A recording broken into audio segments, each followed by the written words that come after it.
Ada seorang anak muda yang bertanya kepada satu orang bapak bijak. Dia menanyakan, "Pak, apakah bisa menyebutkan satu hal yang paling sulit dilakukan dan satu hal yang paling mudah dilakukan oleh manusia?" Dengan lugas, bapak bijak itu lalu menjawab, "Yang paling sulit dilakukan adalah mengakui kesalahan. Dan yang paling mudah dilakukan oleh manusia pada umumnya adalah menyalahkan atau mencari kesalahan orang lain." Inilah sebenarnya satu jawaban yang sederhana, tetapi memang faktanya mengatakan demikian. Bahwa pada saat dimana kita berhadapan dengan sebuah realita, ada sebuah konflik mungkin dengan orang lain, atau juga konflik dalam diri, atau konflik-konflik macam-macam di dalam hubungan yang ada, kita cenderung dan pada umumnya manusia akan saling menyalahkan. Karena itu yang paling mudah. Mencari kambing hitam lebih gampang daripada mengaku dirinya hitam. Dan inilah yang sering kali justru menjadi sebuah rantai yang tidak pernah bisa putus. Bukankah manusia pertama ketika jatuh dalam dosa dan kesalahan mereka saling menyalahkan? Adam menyalahkan Hawa, Hawa lalu menyalahkan si ular penggoda itu. Dan kalau mau diteruskan itu akan menjadi rantai saling menyalahkan. Dan bukankah setelah itu dari adegan manusia pertama yang saling menyalahkan, kita melihat adegan-adegan saling menyalahkan pula yang terjadi secara turun-temurun hingga kini. Inilah yang disebut sebuah natur keberdosaan. Manusia sejak terlahir sudah mempunyai sebuah tabiat dasar, yaitu saling menyalahkan. Dan setiap kali berbuat kesalahan, dia akan lebih mudah menyalahkan orang lain.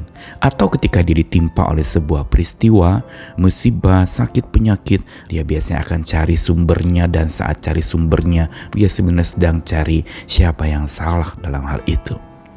Ini adalah ego manusia yang seringkali lebih mudah saling menyalahkan daripada mengaku dirinya bersalah dan membereskan kesalahannya sendiri dulu, baru menyalahkan orang lain.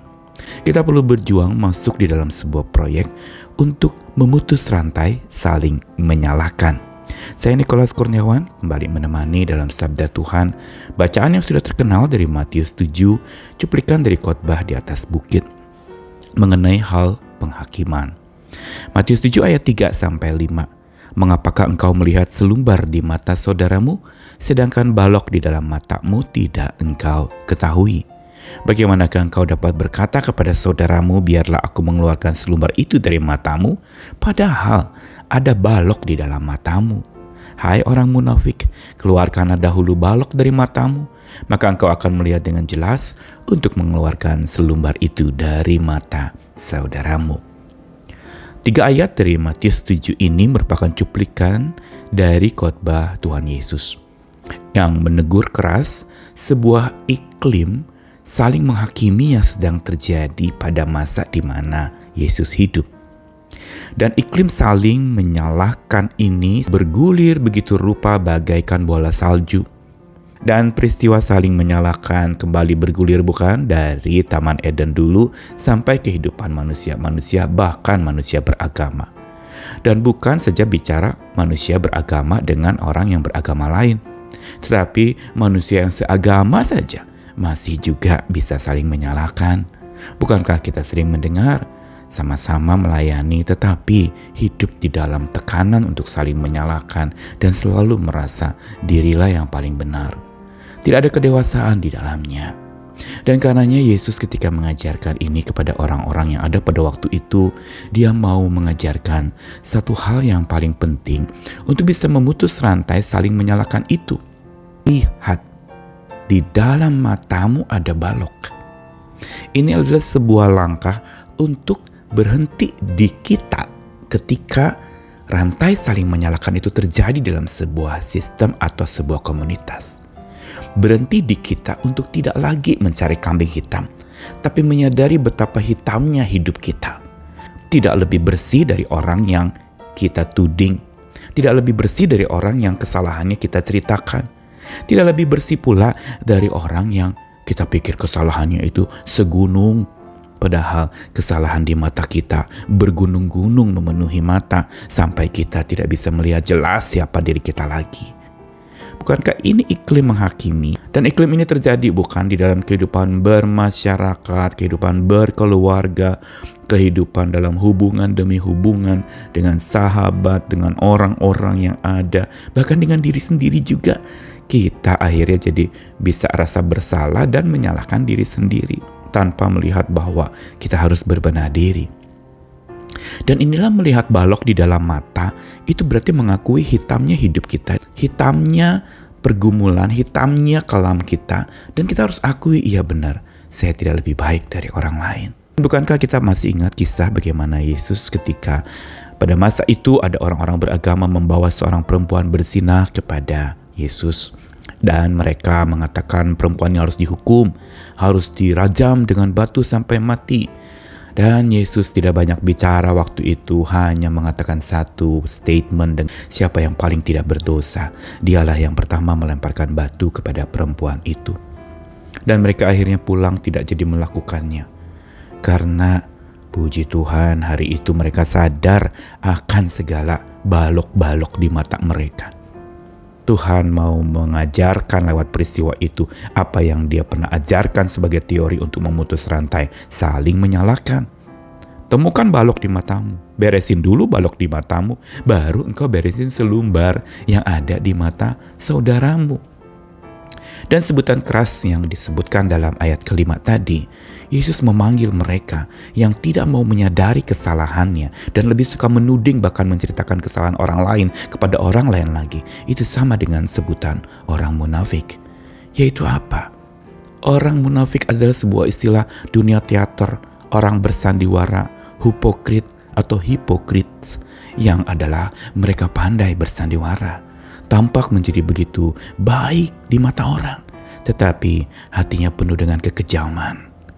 Baik tampaknya, santun mungkin, dan kelihatannya memang dia adalah sosok yang dipuja-puji, dan orang yang memang tampaknya begitu rohani atau saleh. Tetapi Tuhan justru menunjukkan sebutan orang munafik kepada mereka yang pura-pura saleh, yang bersandiwara salehnya. Sedangkan orang yang tidak bersandiwara dalam kesalehan, justru dia sadar akan kesalahannya. Ini ciri orang saleh yang sesungguhnya Tuhan Yesus ajarkan. Orang saleh bukan orang yang tidak punya kesalahan, tapi orang yang menyadari kesalahannya dan tidak menuding-nuding kesalahan orang lain, tapi berbenah diri bersama untuk bisa, ayo kita beresin yuk sama-sama kesalahan kita masing-masing. Ayo kita saling bantu untuk bisa mengangkat dan membereskan kesalahan itu. Tuhan gak mau kita mengingkari sebuah kenyataan hitamnya hidup kita dan hanya mencari kambing hitam di sekitar kita. Temukan hitam itu. Pelajaran hari ini untuk memutus rantai saling menyalahkan, kita harus keluar dari sebuah lingkaran setan yang digerakkan oleh si setan, si roh jahat itu, di mana kita saling menyalahkan. Karena orang yang kerap menyalahkan orang lain dan menyebarluaskan kesalahan itu kepada orang lain lagi, dia sebenarnya sedang membuka kesalahan dirinya sendiri yang dia tidak sadari. Karena itu, pelajaran sabda Tuhan mau ingatkan kita, berhentilah menyalahkan. Stop blaming, stop sikap menyalahkan, selidiki diri, dan biar mata kita celik bukan pada kesalahan orang lain, tapi celik pada kesalahan atau kelemahan diri kita sendiri dulu. Ada satu orang pun dari kita yang sempurna. Ayo kita belajar bersama-sama dengan orang lain supaya kita belajar untuk makin mengakui kesalahan secara gentle, makin menyadari kesalahan, berbicara langsung, dan kitab suci mengaturnya demikian rupa supaya hubungan jadi beres. Karenanya, mari kita belajar memutus rantai saling menyalahkan dengan mengakui kesalahan kita di hadapan Tuhan. Hari ini mungkin kita bergumul dengan berbagai macam persoalan, tidak perlu cari kambing hitam atau sebab musabab masalahmu, tetapi datang kepada Tuhan yang ajaib itu. Dia akan sanggup memberi kepada kita hikmat untuk supaya kita tidak mencari kambing hitam tapi menyadari, iya, saya perlu datang kepada Tuhan. Benahi jiwa saya Tuhan, ampuni saya, pulihkan saya. Dengan hati yang bertobat, menghamba dan rendah hati mengakui kesalahan, kita memutus rantai untuk saling menyalahkan. Ayo berjuang lagi jadi pribadi-pribadi yang tangguh. Amin.